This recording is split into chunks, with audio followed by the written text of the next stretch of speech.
ఆంధ్రప్రదేశ్లో ఒకేసారి 7,000 రూపాయల పెన్షన్ ని వచ్చే నెల 1వ తారీఖున అందుకోబోతున్నారు. దివ్యాంగులకు ఒకేసారి 15,000 రూపాయల పెన్షన్ ని అందుకోబోతున్నారు.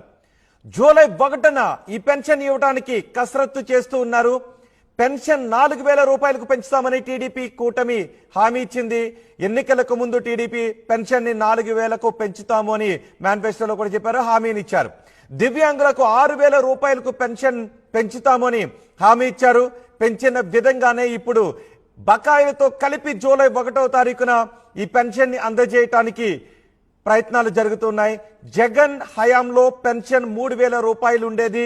ఆ 3,000 రూపాయలను 6,000 రూపాయలకు 4,000 రూపాయలకు పెంచుతామని హామీ ఇచ్చారు. దివ్యాంగులకు 6,000 రూపాయల పెన్షన్ అందబోతోంది. మామూలు పెన్షన్ 4,000 రూపాయలు అందబోతోంది.